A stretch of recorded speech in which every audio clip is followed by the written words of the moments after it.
Emmanuel Macron appelle hypocrite la réaction des Africains. Ouais, on vous appelle hypocrite.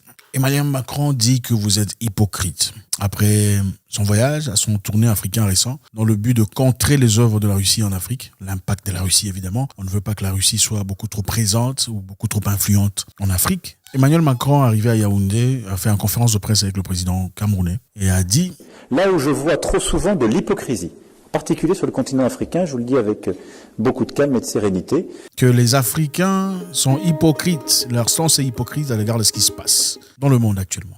En gros, l'Afrique est hypocrite pour n'avoir pas pris ou embrassé la stance de l'Occident. À l'égard de l'Ukraine, évidemment. Vous savez, il y a quelque temps, on avait voté sur comment réagir par rapport à la Russie. À l'égard de l'Ukraine, beaucoup de pays africains se sont absentés. Enfin, certaines personnes représentant de pays africains sont sortis, se sont absentés carrément, n'ont pas voté contre la Russie. Pendant que la plupart des pays occidentaux ont voté contre la Russie dans sa résolution d'intervention spéciale. Et Emmanuel Macron pense que c'est hypocrite de l'Afrique de réagir de la sorte. Moi, ça me fait rire. Je ne sais pas si moi, ça me fait. Ça me donne envie de rire. Hein. Emmanuel Macron appelle hypocrite les Africains qui décident de choisir pour une fois d'eux-mêmes ce qu'ils veulent. Est-ce que la guerre de l'Occident est la guerre de l'Afrique? Point d'interrogation. Est-ce que votre ennemi doit être nécessairement mon ennemi à moi? Point d'interrogation. Eh bien, moi, je comprends. C'est parti d'un sentiment paternaliste depuis très longtemps. Vous savez, dans les 2 guerres mondiales d'ailleurs, l'Europe a fait appel aux Africains pour aller combattre.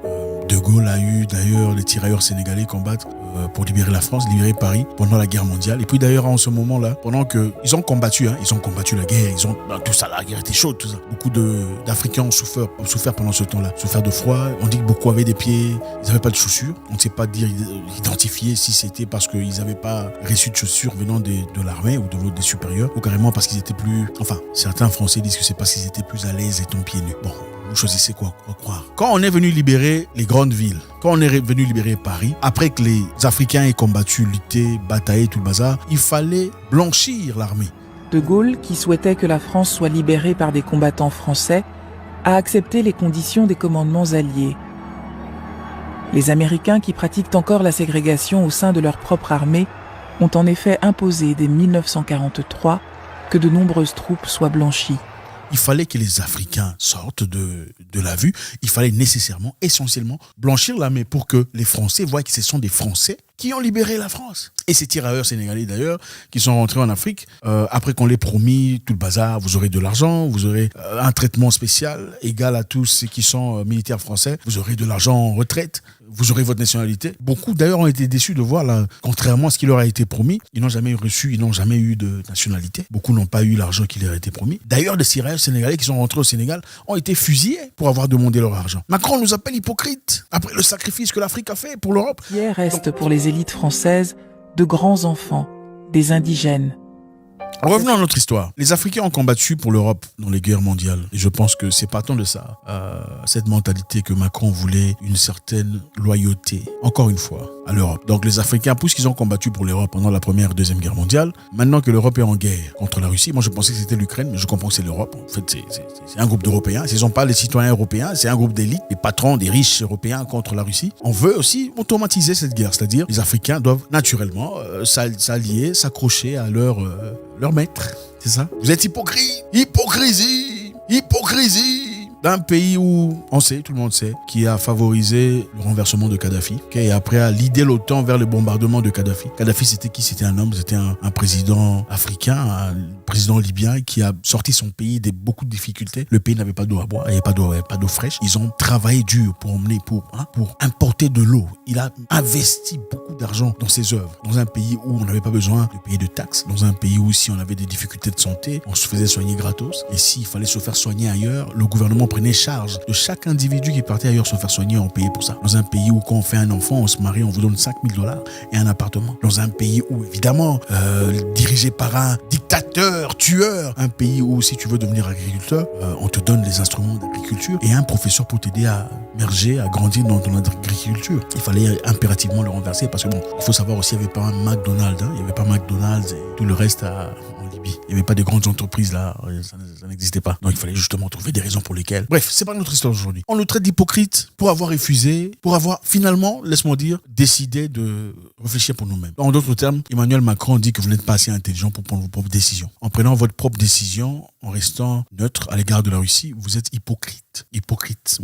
Donc vous n'êtes pas assez intelligent pour réfléchir pour vous-même. La Banque centrale de la France détient les réserves nationales de 14 pays africains et les oblige à contribuer 500 milliards de dollars chaque année au Trésor français en paiement de dettes. Mais vous êtes hypocrite. En paiement de dettes coloniales. Donc votre dette coloniale, pour votre dette coloniale, évidemment, puisque la France vous a colonisé, vous a appris à parler français et à fignoler comme Jean-Luc Mélenchon. Il faut payer, évidemment, chaque mois 50% de réserve de chaque trésor des pays colonisés par la France à la France. Mais c'est vous qui êtes hypocrite. Vous êtes hypocrite. Si vous regardez dans l'histoire, vous remarquerez que l'histoire se répète toujours. Il n'y a rien de nouveau sur Terre. L'Ouganda s'est levé récemment, disons, le président ougandais a dit vous n'allez pas choisir nos ennemis. Vos ennemis ne sont pas obligés de devenir nos ennemis à nous. Ok, chacun a ses ennemis. Que chacun se fasse ses propres ennemis. Ne faites pas de vos ennemis mes ennemis. On crie hypocrisie quand il s'agit de Russie. Mais bizarrement, personne ne crie hypocrisie quand il y a des millions de personnes qui se font tuer au Congo, en République démocratique du Congo à l'Est. Des gens qui perdent leur vie, qui sont tronçonnés, qui sont décapités, violés, abusés. Personne ne crie hypocrisie. Personne ne crie hypocrisie à cet égard. Personne ne crie hypocrisie quand il s'agit du Soudan du Sud, où les gens meurent et les difficultés qu'on connaît. Personne ne crie hypocrisie. Ce n'est pas un problème, ça ne dérange personne. Évidemment, c'est pas pour les intérêts des Européens. Personne n'a crié hypocrisie quand les Noirs se sont fait tuer ici au Maroc, très récemment, dans des situations inouïes, incroyables, inimaginables. Personne n'a crié hypocrisie. Pourquoi on crie hypocrisie quand les Africains finalement décident ok, on va se retirer de cette histoire, on ne veut pas de guerre, ça ne nous intéresse pas. L'enjeu pour Emmanuel Macron, c'est vraiment de ne pas laisser la Russie prendre trop de place sur le continent africain. On a nos problèmes à nous à gérer. Il y a de la famine, il y a le manque d'emploi, manque d'infrastructures. On a des difficultés dans nos villages. On n'est pas obligé de nous lever contre quelqu'un qui n'a clairement ou directement rien fait de mal à l'Afrique. Sur ce sujet, l'Elysée se montre très ferme, voire très critique. La Russie a un agenda africain qui n'est pas pour le bien-être de l'Afrique et de ses habitants, mais un agenda qui se nourrit des déstabilisations et qui cherche à fracturer le monde.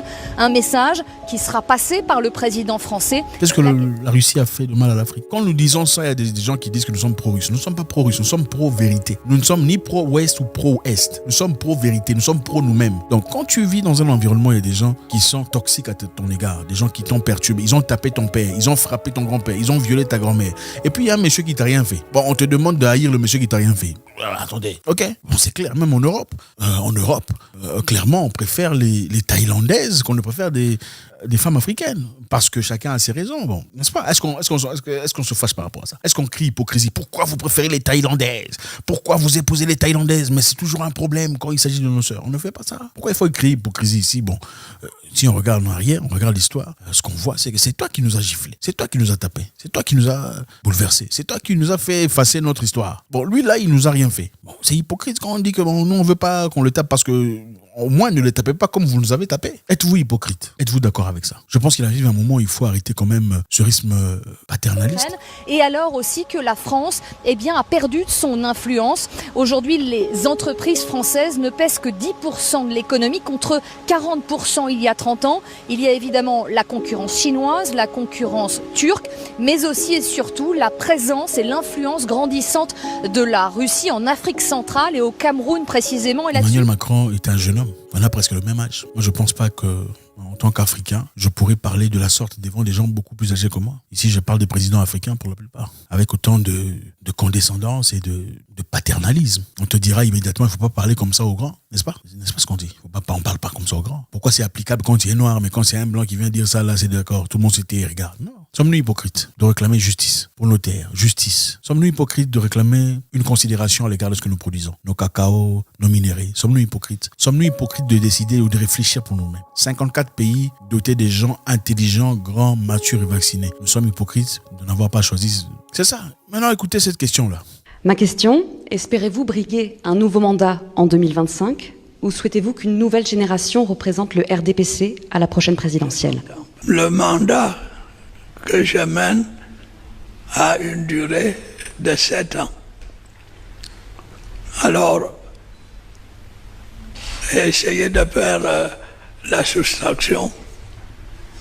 7 moins 4 ou 3 et vous saurez combien de temps il me reste à diriger le pays.